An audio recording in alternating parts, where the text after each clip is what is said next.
If you're thinking about building your own computer, I think you should do it, and I think you can do it.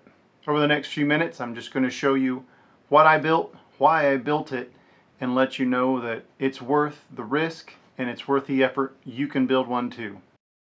The reason I decided to build a computer is because our church is needing a new computer. The one we have is pretty old, and now we're getting into video editing and doing more things online, and our old computer just couldn't handle it. So I'd looked at prices comparing buying a computer that's ready to go, a desktop that's already built, all you have to do is plug it in, compared that to the prices of building your own desktop, and what I realized is we could save hundreds of dollars if we built it ourselves. The problem is I have never built a computer before. The only thing I've ever done is flip my laptop over, taken one screw out, and replaced the hard drive. That's as much computer work as I've ever done. So I have no experience besides literally plugging things in and opening up the programs. So what I did was I watched a lot of videos on what we should buy to be up to date, and then I watched some videos on how to install it, and I also read articles. So between reading articles and watching videos, I probably had, I don't even want to guess, I have a lot of time in reading and looking at what should we do. But I came to the conclusion that it would be much cheaper for the church to actually build a computer if I could do it. So I got to work on putting together a parts list. So I read a lot, watched a lot, and then I put together a parts list. The only piece of advice I want to make sure I offer right now is that if you decide to build a desktop, if you get an AMD motherboard, make sure you get an AMD processor. If you get an Intel processor, make sure you get an Intel motherboard.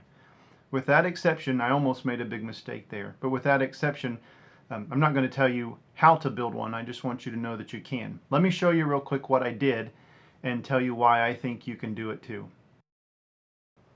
The first thing I did was I watched a lot of videos, put together my price list, and once I did that, I ended up putting it together in my cart, and I ordered it. Once I ordered it, a few days later, all of this stuff came. So if you want to know exactly what I got, you can look at the boxes here and do the same thing for yourself if you want. It's a super fast computer, pretty sweet.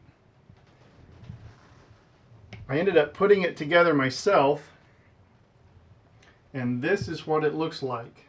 And keep in mind, I have never built a computer before in my life. The only thing I've done is replaced a hard drive. Watched a lot of videos, and the nice thing is the motherboard comes with a manual that shows you where everything hooks up.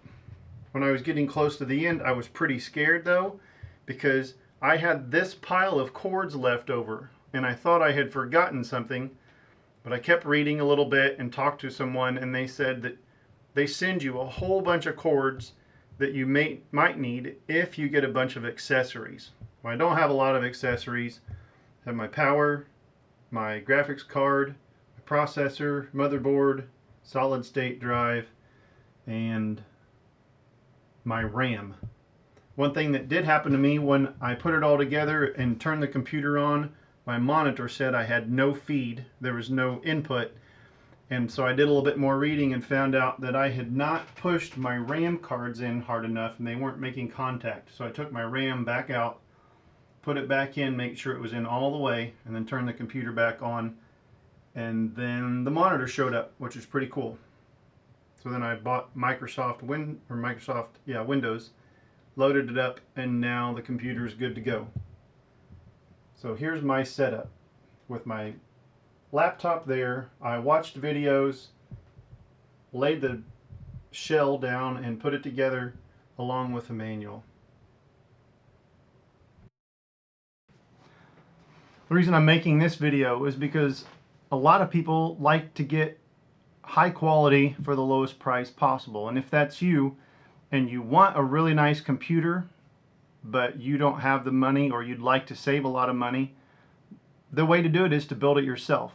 Like, you can build a nice computer from $650 for a good desktop on up to, I think I've got right at $2,000 in this desktop. It's super fast, and it will last us hopefully another 8 or 10 years. The reason that I want you to know that you should do it is because a lot of times we look at things in life that think we wish we had the courage to do it, or we're spending money and we're not sure if we're actually capable of doing the work. Like with this, for example, I've never done it before. Sometimes what we need to do is we need to educate, and then we need to execute. I had a book that I read quite a few years ago called 48 Days to the Work You Love. It's by Dan Miller. And in that book, he pointed out that he and his wife have this policy that when they need to make a decision, whether it's really big or really small, they talk about it, they think about it, and then they make a decision. I had a friend that I worked with also, actually was a supervisor quite a while back, but that person told me, make the best decision you can with the information you have, and then live with it. You can't look back and regret all the time. So what I did was, I thought, I think I can do it. I've read enough, so I'm going to give it a go. So I tried it, and ends up, it worked. So if you are concerned about your ability to actually put a computer together, the only thing you need to know how to use to build a computer is a Phillips screwdriver. That's the only thing you need. It's the only tool you need.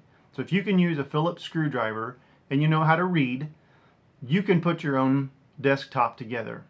Don't be afraid to try it. Don't let the fear of failing cripple you. That's my encouragement for the day. I want to let you know that everything you do, do it so that people will see what you're doing and honor God. Hope you have a good day.